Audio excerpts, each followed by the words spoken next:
Hello everyone, আমি প্রিয়াঙ্কা দে, taro reader. আজকে যে টপিকটা নিয়ে আসছি সেটা হচ্ছে চক্র। চক্র বলতে আমাদের শরীরে প্রচুর চক্র আছে, প্রচুর। সেটা হচ্ছে ইনভিজিবল, সেটা আমরা বাইরে থেকে দেখতে পাই না, স্ক্যান করলেও সেটা দেখা যাবে না, বাট আছে। বাট আমরা টোটালি মেন যেটা চক্র ধরি সেটা হচ্ছে 7 চক্রা। আমাদের বডিতে মেন আমরা 7টা চক্রকেই আমরা ব্যালেন্স করতে বলি। 7টা চক্রকে কি করে ব্যালেন্স করা যায়, 7টা চক্র আর ব্যালেন্স করলেই বা কি কি হয় সেগুলো একটু জানার বিষয় আছে। প্রথম কথা, যারা দীক্ষা নেওনি তাদেরকে বলে দিচ্ছি কি করে 7টা চক্র ব্যালেন্স করবা। প্রথম চক্র হচ্ছে আমাদের মূলাধারে থাকে, সেটা হচ্ছে মূলাধার চক্র, সেটাকে রুট চক্র বলা হয়। সেটার কালার থাকে রেড, সেটার নাম থাকে হচ্ছে লাম লাম লাম।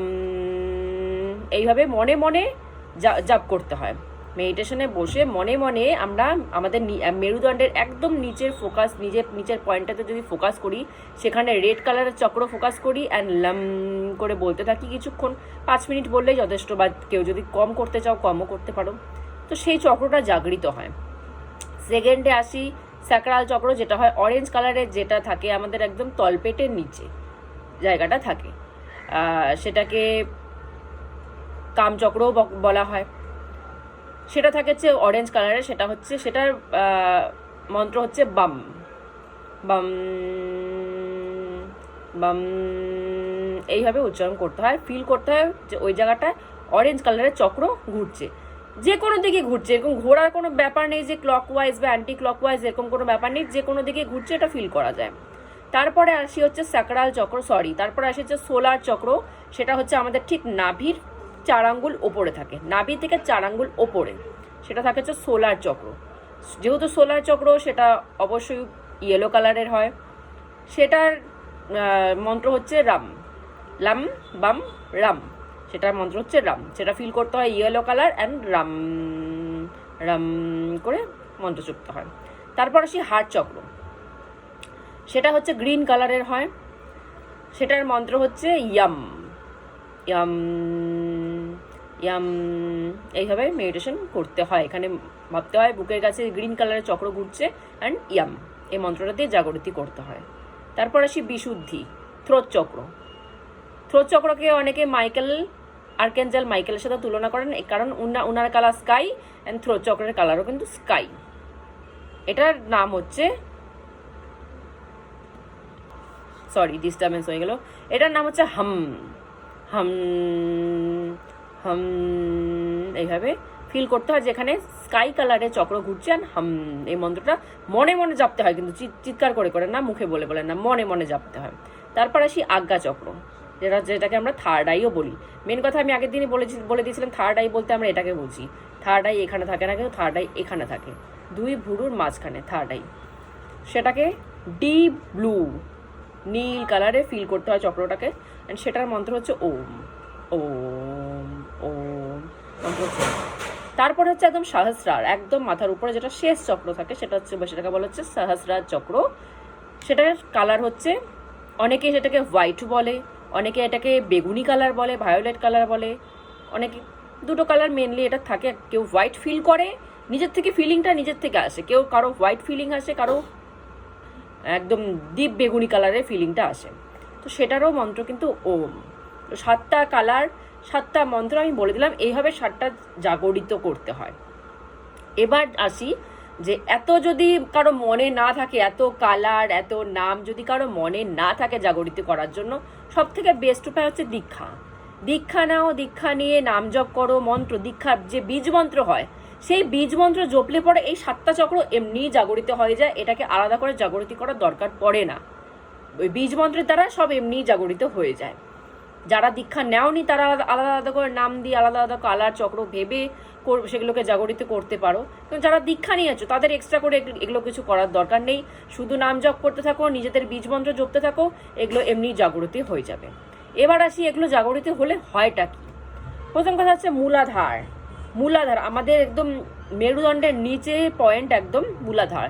ওই মূলাধার জাগরিত হলে কি হয়, মেনলি মূলাধারে বসে থাকে মা কালী, এটা অনেকেই কিন্তু জানে না।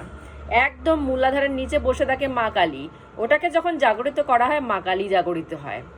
সবকিছু আমাদের শরীরের ভিতরে আছে, মার যে 64 মানে যোগিনী আছে, সব আমাদের বডিতে আছে, প্রত্যেকটা আঙ্গুলের কণায়, প্রত্যেকটা হাতে, পুরো বডিতে আমাদের সব যোগিনী বসে আছে। তো সেগুলোকে শুধু যোগিনী বলতে আলাদা কিছু বোঝায় না, সেরকম সব এই বডিতেই আছে, সব এই বডির থেকেই সবাইকে জাগরিত করা যায়। তো সবার ফার্স্টেই যেটা জাগরিত হয় সেটাই হচ্ছে মা কালী। একদম মূলাধারের নিচে থাকে রুট চক্রা, যেটাকে আমি লাম বললাম, রেড কালার, দ্যাট ইজ মা কালী। সেটাকে জাগাও, মা কালী জাগরিত হবে। মা কালী জাগরিত হলে কি হবে? শক্তি। মা কালীকে কি বলা হয়? শক্তি। শক্তি জাগরিত হয়ে যাবে মা কালী যদি জাগরিত হয়। নিজের থেকে কনফিডেন্স পেয়ে যাওয়া। শক্তি জাগরিত হলে মানুষ কি পায়? কনফিডেন্স। এই কাজটা আমি করতে পারবোই। মানুষের মধ্যে মানে লো কনফিডেন্স থাকে না, আমি পারবো কি পারবো না, মন খুঁতখুতি, সেই সব জিনিসগুলো চলে যাবে। কনফিডেন্স চলে আসবে যে একটা খুব কঠিন কাজ যেটা না পারার কথা, সেখানেও মন বলবে যে আমি পারবো, চেষ্টা তো কর, আমি পারবো। তো একদম মূলাধার চক্রে মা বসে থাকে কিন্তু। তো সেটাকে মাকে জাগরিত করতে হয়। জাগরিত করলেই মন কনফিডেন্স চলে আসে, শক্তি ভিতর থেকে চলে আসে, বাইরের থেকে কিছু আসে না, যা আসে সব ভিতর থেকে আসে, তো শক্তি চলে আসে। তো রুট চক্রকে আমরা বলি আমরা সুরক্ষিত। রুট চক্রকে মেনলি আমরা বলি আমরা সুরক্ষিত। আমাদের রুট চক্র জাগরিত মানে, মা কালী জাগরিত মানে আমরা সুরক্ষিত, আমরা প্রোটেক্টেড আছি আমি, তখন ওই রুট চক্রকে বলা হয় আমরা সুরক্ষিত। তারপর আসি হচ্ছে স্যাক্রাল চক্র, অরেঞ্জ কালারে। স্যাক্রাল চক্র জাগরিত হলে, এক মিনিট, অনেক চক্র তো ওই জন্য আমি লিখে রেখেছি। স্যাক্রাল চক্র হচ্ছে ক্রিয়েশন। স্যাক্রাল চক্র জাগরিত হলে সেটা ক্রিয়েশন, ক্রিয়েটিভিটি চলে আসে আমাদের মনে, যে আমরা অনেকে থাকি যে কিছু নিজেরা কিছু করতে পারি না, কিন্তু যদি স্যাক্রাল চক্র অরেঞ্জ কালারে, যেটাকে বাম বললাম, সেটা যদি জাগরিত হয়, সেটা ক্রিয়েটিভ জিনিসপত্র, আমরা এটা করতে পারবো, সেটা করতে, ক্রিয়েশন চলে আসে নিজের মধ্যে। তারপর আসি হচ্ছে সোলার চক্র। সোলার চক্র সবাই বুঝে গেছে। সোলার চক্র মানেই হচ্ছে সূর্য দেবতা, তাকে জাগরিত করা। প্রতিদিন সকালবেলা ঘুম থেকে উঠে 10টার আগে যদি কেউ স্নান করে তাকে জল অর্পণ করে, জল অর্পণ কিসে করে করতে হয়? তামার ঘট বা পেতলের ঘটে হালকা হলুদ বা হালকা সিঁদুর মিশিয়ে। মিষ্টি মেশানোর দরকার নেই, অনেকে বলে মিষ্টি মেশানোর দরকার নেই, জাস্ট জলটাকে কালার করতে হবে হলুদ দিয়ে বা সিঁদুর দিয়ে। কালার করে একটা বালতি পেতে নেবা বা নিচে একটা ফুলের টব পেতে নেবা, পেতে নিয়ে সেটাকে সূর্যদেবতাকে জল অর্পণ করবা। 12বার বলবা, 12বার। কোনো মন্ত্র জানা সেরকম কোনো কঠিনের কোনো, মানে অনেকে আছে মন্ত্র, এত মন্ত্র আমি বলতে পারবো না, কোনো দরকার নেই। ওং সূর্যদেবায় নম, ওং সূর্যদেবায় নম, ওং সূর্যদেবায় নম, এভাবে 12বার। তার নাম্বার 12, তো 12বার বলতে হয়। 12বার বলে জলটা অর্পণ করতে হয়। যদি কেউ বালতিতে অর্পণ করো, সেই জলটা নিয়ে গিয়ে মাটিতে জানি পায়ে না পড়ে, সেই জলটা নিয়ে গিয়ে টবে, যে কোনো ফুলের টবে দিয়ে দাও, বা ডিরেক্ট ফুলের টব পেতেও কিন্তু সেখানে জলটা অর্পণ করা যায়। তো তাতে কি হয়? আমাদের এই সোলার চক্রটা জাগরিত হয়।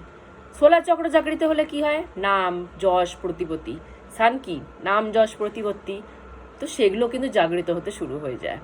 তারপর আসি হার্ট চক্র। হার্ট চক্র কার? হার্ট চক্র কি মেন আমরা গ্রিন বলি, গ্রিন কালার, গণেশজি। হার্ট চক্র যখনই জাগরিত হয় মেনলি গণেশজি জাগরিত হয়। হার্ট চক্রের সাথে শুধু গণেশজির না, হার্ট চক্রের সাথে অনেকের লিঙ্ক আপ আছে। হার্ট চক্র জাগরিত হলে আমাদের নিজেদের গুরু, নিজেদের ঠাকুর, ইষ্ট দেবতার সাথে কানেকশন, ডিরেক্ট কানেকশন হয়ে যায় হার্ট চক্র জাগরিত হলে। অনেকেই দেখবেন যে ঠাকুরের নাম শুনলে বা ঠাকুরের গান শুনলে কারো কান্না শুরু হয়ে যায়, চোখ দিয়ে জল পড়া শুরু হয়ে যায়। সেটা কিন্তু অ্যাক্টিং করা না। অনেকে ভাবে যে অ্যাক্টিং করছে, অ্যাক্টিং করা না, সে নিজেকে কন্ট্রোলও করতে পারে না, তার নিজের থেকেই চোখ দিয়ে জল পড়া শুরু হয়ে যায়। কেন? কারণ তার হার্ট চক্র ওপেন আছে। হার্ট চক্র ওপেন থাকলে কি, ইষ্টের সাথে ডিরেক্ট কানেকশন হয়ে যায় একদম। হার্ট চক্র ওপেন হলে আরেকটা জিনিস হয়, সেটা হচ্ছে হার্ট চক্রের সাথে মা রাধা রানীর খুব সম্পর্ক আছে। কারণ হার্ট চক্রকে আমরা মনের সাথেও তুলনা করি, আমরা মনকেও তুলনা করি। তো রাধা, প্রথম কথা রাধাকে যদি আমরা উল্টা করি, সে হয়ে যায় ধারা। ধারা মানে মনের ধারা। আমরা যদি মনের ধারাকে বাইরের দিকে প্রবাহিত না করে ভেতর দিকে ঢুকিয়ে দিই, সে ধারাটাকে ভেতর দিকে কন্ট্রোল করে নিই, তাহলে মা রাধার সাথে কানেকশন হয়ে যায়। মা রাধা আর কিছুই না, নিজের মনের ধারাকে কন্ট্রোল নিয়ে আসো নিজেকে, তাহলেই মা রাধার সাথে কিন্তু কানেকশন হয়ে যায়। মানে সবাই বলে ঠাকুর আলাদা, কিন্তু এক বিশ্লেষণ করতে গিয়ে সব আমাদের ভিতরেই আছে, কেউ আলাদা না। তো মা রাধার সাথে কিন্তু ইষ্ট দেবতা, মা রাধার সাথে কিন্তু হার্ট চক্রের ডিরেক্ট কানেকশন আছে। গণেশজির আর একটা জিনিস বলে দিচ্ছি, আমাদের মাথার পিছনে একটা পিটুইটারি গ্রন্থি আছে। পিটুইটারি গ্রন্থিকে যখন একদম সায়েন্টিস্টরা সূক্ষ্মভাবে পরীক্ষা করে দেখলো, তার শেপটা দেখা গেল একদম গণেশজির সুরের মতো, পুরো গণেশজির একদম, তারা একদম পুরো ডিটেলসে বললো যে একদম গণেশজির চেহারার মতো, পিটুইটারি যে আমাদের পিছনে পিটুইটারি গ্রন্থি আছে সেটা একদম গণেশজির চেহারার মতো। তো সেটা যখন জাগরিত হয়ে যায় না, গণেশজি জাগরিত হলে কি হয়? জ্ঞান। গণেশজি মেনলি জ্ঞান জাগরিত শুরু হয়ে যায়, ইউনিভার্সাল জ্ঞান পাওয়া যায়। মেডিটেশনে বসলে নিজের কোশ্চেনের অ্যান্সার নিজে পেয়ে যাবা, কারণ আমাদের সোল জাগরিত হচ্ছে মেডিটেশনের দ্বারা। এই চক্র জাগরিতের দ্বারা আমাদের সোলটাও জাগরিত হচ্ছে। সোল জাগরিত হলে কি হবে? আমাদের এই বডিটা তো পুরানো, সোল তো নতুন, সরি, আমাদের এই বডিটা তো নতুন, সোল তো পুরানো, কত বছর বছর পুরনো সে সোল, তার কত জ্ঞান আছে, তার কত অভিজ্ঞতা আছে। আমরা হতে পারি নতুন, প্রথমবার জন্ম নিয়েছি এই শরীর নিয়ে, কিন্তু সোল তো কতবার জন্ম নিয়েছে, তো তার কত জ্ঞান আছে তার মধ্যে। তো এই সোলকে যদি জাগরিত করা যায়, সেই জ্ঞানটা আমরা আমাদের এই শরীরে পেয়ে যাব। আমরা সোলের যে জ্ঞান আছে সেটাই শরীর ধারণ করতে পারবে, শরীরে পেয়ে যাব। তো তাকে জাগরিত করা, গণেশজিকে জাগরিত করা মানে জ্ঞান পাওয়া। তারপর আসি থ্রোট চক্র মানে হচ্ছে এটা বিশুদ্ধি চক্র বলে দিই এবার। নিচের থেকে যতগুলো চক্রর নাম আমি বললাম, মূলাধার চক্র, স্যাক্রাল চক্র, সোলার চক্র, হার্ট চক্র, এগুলো সব মা কালীর আন্ডারে পড়ে, কিন্তু এই যে থ্রোট চক্র আছে, এখানে এসে সবকিছু ক্লিনজিং হয়। এটাকে বিশুদ্ধি চক্রও বলা হয়। থ্রোট চক্রকে বিশুদ্ধি মানে সব শুদ্ধ হওয়া। আমাদের যত নোংরা, যত আবর্জনা, সব আগের জন্মের কার্মিক ব্লকে সব কর্ম আমরা নোংরা রেখে দিয়েছি শরীরে। এই চক্রের মধ্যে কিন্তু আমাদের সব কার্মিক ব্লকেজ থাকে। এটাও একটা জানার কথা যে আমাদের এই যে 7টা চক্র, এই 7টা চক্রের মধ্যে আমাদের আগের জন্মের ভালো কর্ম, আমাদের আগের জন্মের খারাপ কর্ম সব এই চক্রে থাকে, সব এই চক্রে বন্ধ থাকে। যখন চক্রগুলোকে আমরা মেডিটেশনের দ্বারা ওপেন করা শুরু করি, তখন সেগুলো ধীরে ধীরে সেই নোংরা জিনিসগুলো, সে কার্মিক ব্লকেজগুলো ক্লিনজিং হওয়া শুরু হয়।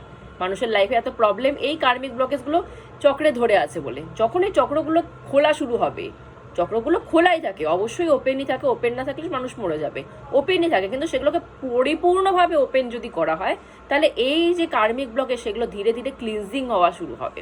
তো এই সবগুলো চক্র কিন্তু মা কালীর আন্ডারে আসে হিসাবে। এটা হচ্ছে বিশুদ্ধি। এখানে এসে পুরো সবকিছু সব শুদ্ধ করা হয়। নিচের যত চক্রে যত কার্মিক ব্লকেজ, যত নোংরা আমরা যত বছরে যত জীবনের নোংরা আছে, সেগুলো সব ক্লিনজিং হয় এখানে এসে, সব ক্লিনজিং হয়ে যায়। তো এটাকে বলা হচ্ছে বিশুদ্ধি চক্র। এখানে বসা হচ্ছে মা সরস্বতীকে বাঘ দেবী, সে কথা, এটা যার ক্লিনজিং হয়ে যাবে, তার কথা, মধুর কথা বেরোবে তার মুখ দিয়ে। তার কথা শুনলেই মনে হবে যে তার কথা শুনতেই থাকি। অনেক কথাবাচক আছে যাদের কথা একটু শুনলেই মনে হয় যে শুনতেই থাকি, কারণ তাদের এই বিশুদ্ধি চক্র, থ্রোট চক্র পুরোপুরি ক্লিনজিং একদম। তাহলেই মধুর কথা, মধুর বাক্য, বাণী সব বেরোবে। এখানে বসেন মা সরস্বতী। এবার আসি থার্ড আইকে বসেন সবাই জানা। থার্ড আই বলতেই আমরা শিবজির কথা বুঝে যাই, যে থার্ড আই মানে হচ্ছে শিবজির আন্ডারে আছে। থার্ড আই খোলা মানে হচ্ছে তাকে জাগরিত করা, শিবজিকে জাগরিত করা, আর কিচ্ছু না। থার্ড আই মানে শিব, এতখানি পর্যন্ত আসে মা কালী, তারপর আসে শুদ্ধতা, তারপর এখান থেকে শুরু হয় শিবজি। থার্ড আই খোলা মানেই শিবজিকে জাগরিত করা। তারপর আসে সহস্রার চক্র, এটাও শিবজির আন্ডারেই পড়ে। এখানে আসা মানে নিজেকে শূন্য করে দেওয়া। শিবজি নাম্বারই হচ্ছে শূন্য, উনি শূন্যতারই দেবতা বলা হয় ওনাকে, শূন্য বলা হয় ওনাকে। এখানে আসা মানে সহস্রার চক্র পর্যন্ত আসা মানে সবগুলো যে চক্র আছে সব ক্লিনজিং হয়ে গেছে। সব ক্লিনজিং হয়ে যাওয়ার পর, সব শুধু চক্র ক্লিনজিং না, মনের যত ষড়রিপু আছে আমাদের, কাম, ক্রোধ, লোভ, মোহ, মদ, মৎস্য, মন, সব কিছু 6টা চক্র আমাদের ক্লিনজিং হয়েছে, ষড়রিপু আমাদের ক্লিনজিং হয়েছে, সব ক্লিনজিং হওয়ার পরেই মানুষ এখানে পৌঁছতে পারে। এখানে পৌঁছে যাওয়া মানে জিরো, মানে কোনো কিছুরই সেরকম আর ভালো লাগা, খারাপ লাগা, কেউ গালি দেবে, কেউ ভালো কথা বলবে, কোনো যাই আসবে না। নিজেকে যদি জিরো করি আমরা, কে আমাদের নামে ভালো বলছে, কে আমাদের নামে খারাপ বলছে, আমাদের কোনো যায় আসবে না। ঋষি মুনিদের দেখেন, কোনো যায় আসে না, তারা বছরকে বছর বসে বসে তপস্যা করে, তাদের খাওয়ার পাক না পাক, কেউ কিছু বলছে না বলছে, কোনো যায় আসে না, কারণ তারা সহস্রার পর্যন্ত চলে আসছে, নিজেকে পুরো জিরো করে দিয়েছে, ওই জন্য সহস্রার পর্যন্ত চলে আসে। সহস্রার পর্যন্ত চলে আসার পরে ডিরেক্ট কানেকশন হয় পরমাত্মার সাথে। পরমাত্মার সাথে কিন্তু আমরা ডিরেক্ট কানেকশন করতে পারি না যতক্ষণ না এইগুলো আমাদের জাগরিত হবে। আমাদের শরীরে যত দেব দেবতা বসে আছে, সব কেউ বাইরে বসে নেই, সব আমাদের ভিতরে বসে আছে। মা কালীকে জাগাতে হবে, মা সরস্বতীকে জাগাতে হবে। আর একটা কথা, সোলার চক্র যে আমি যে বললাম সোলার চক্র, সূর্যের চক্র, সেটা জাগালে পরে মা লক্ষ্মীও জাগরিত হয়। এখানে মা লক্ষ্মীও বসে থাকেন। এটা মানে জাগানো মানে মা লক্ষ্মীর জায়গাও, মা লক্ষ্মী জেগে গেল। তো মা লক্ষ্মী, মা সরস্বতী, গণেশজি, মা কালী, সূর্য দেবতা, শিবজি সব পুরো বডিতে আমাদের বসে আছে, বাইরে কেউ নেই, পুরো বডিতে বসে আছে। সবাইকে জাগরিত করতে হবে, সবাই ভিতরেই জাগরিত হবে। সবাইকে জাগরিত করার পরে তারপর গিয়ে পরমাত্মার সাথে দেখা হবে। এগুলো যতক্ষণ জাগরিত না হবে পরমাত্মার সাথে মিল হবে না। আমরা যেরকম মানে আমাদের খুব একজন কাছের মানুষ, আর একজন নতুন আমাদের কাছের মানুষ হলো, তো আমরা কি চাবো সবসময় যে আমাদের নতুন যে কাছের মানুষ হলো তাকে আমাদের যে পুরনো কাছের মানুষ তার সাথে আমরা মিলিয়ে দিই। সবাই আমরা এটাই করি যে আমাদের চেনা মানুষের সাথে একজন চেনা মানুষের আমরা দেখা করিয়ে দিই। তো সেরকমই সেম ব্যাপার, এদেরকে যদি জাগরিত করি, এরা সবাই নিয়ে গিয়ে নিজেদের যে পরমাত্মা, নিজেদের যে মেন মানুষ, তাদের মানুষ বলবো না, পরমাত্মা, তার সাথে দেখা করিয়ে দেবে। এগুলো জাগরিত হলে মেন শিবজি পর্যন্ত যদি কেউ জাগরিত করতে পারে, শিবজিকে যদি কেউ নিজের ভিতরে জাগরিত করতে পারে, তারপরে গিয়ে পরমাত্মা। পরমাত্মা কে? একমাত্র পরমাত্মা মানে আমরা এটাই বুঝি ভগবান বিষ্ণু। ভগবান বিষ্ণু বা নারায়ণ, যাকেই বলা হয়, কৃষ্ণ, রাম, যাকেই বলা হয়, সে কিন্তু পরমাত্মা। এগুলো জাগরিত হওয়ার পরে পরমাত্মার সাথে আমরা দেখা করতে পারবো, না হলে দেখা করা যাবে না। এটাও বলে দিই, এই যে 7টা চক্র, এটা এক জন্মে কারো ক্লিনজিং হয় না, হতেই পারে না। এক জন্মে কারো ক্লিনজিং হয় না। কারোর যদি এক জন্মে ক্লিনজিং হয়ে গেল, বুঝে নেবেন সে পুরনো যাত্রী। সে অনেক বছর থেকে, অনেক জীবন থেকে, অনেকবার জন্ম নিয়েছে, আধ্যাত্মিকতা করেছে, স্পিরিচুয়ালিটির সাথে যুক্ত, তারপর গিয়ে তার সব চক্র জাগরিত হয়েছে। এক জন্মে কারো সব চক্র জাগরিত হয় না। সবার এই পর্যন্ত চলে আসে, মা কালী পর্যন্ত সবার চলে আসে, বিশুদ্ধিতে গিয়ে সবার অনেকের আটকে যায়। কারণ এটা বিশুদ্ধি মানে জীবনের সব কিছু ক্লিনজিং করা, জীবনের সব কিছু এখানেই চক্র আটকে যায়। কারণ এত কিছু আমাদের চক্রে আছে, সেগুলোকে সব ক্লিনজিং করা কত বছরের ব্যাপার লেগে যাবে কেউ জানে না। তো এখানেই এসে মেনলি সবার আটকে যায়। এটা যদি খুলে গেল, এ দুটো বেশি টাইম লাগে না। সব যদি পরিষ্কার হয়ে যায়, এ দুটোতে উঠতে একদম টাইম লাগে না। এই দুটোতে যখন ওঠা হবে, তখনই পরমাত্মার সাথে দেখা হবে। পরমাত্মার সাথে দেখা হলে কি হবে? মোক্ষ। মোক্ষ কিন্তু এখানেই হয়, বাইরে কোনো মোক্ষের কোনো, মারা যাওয়ার পর মোক্ষের কোনো গল্প নেই। মোক্ষ কিন্তু এখানটাই হয়। যখনই শিবজি ওপেন হয়ে যাবে, শূন্য হয়ে যাবে, পরমাত্মার সাথে দেখা হবে, তখনই মোক্ষ প্রাপ্তি হয়। তার আগে মোক্ষ প্রাপ্তি হয় না। মোক্ষ প্রাপ্তি এক জন্মে হয় না, অনেক জীবন ধরে স্পিরিচুয়ালিটি করতে হয়, সব জাগাতে হয়, সব দেবতাকে, তারপর গিয়ে মোক্ষ প্রাপ্তি হয়, না হলে হয় না। তো এই জন্যই বলছি, ভিতরে সবাইকে জাগাও। মা কালী, মা সরস্বতী, মা লক্ষ্মী, গণেশজি, সূর্য দেবতা, শিবজি সব নিজের ভিতরে আছে। সবাইকে জাগাও। সবাইকে জাগালেই তার সাথে দেখা হয়ে যাবে। যদি কেউ বন্ধ হয়ে পড়ে থাকে, তাহলে তার সাথে দেখা করতে সে দেবে না। সবাইকে জাগাও, সবাই মিলে পরমাত্মার সাথে দেখা করিয়ে দেবে। তাহলে আজকের মতো এখানেই স্টপ করছি। জয় গুরু।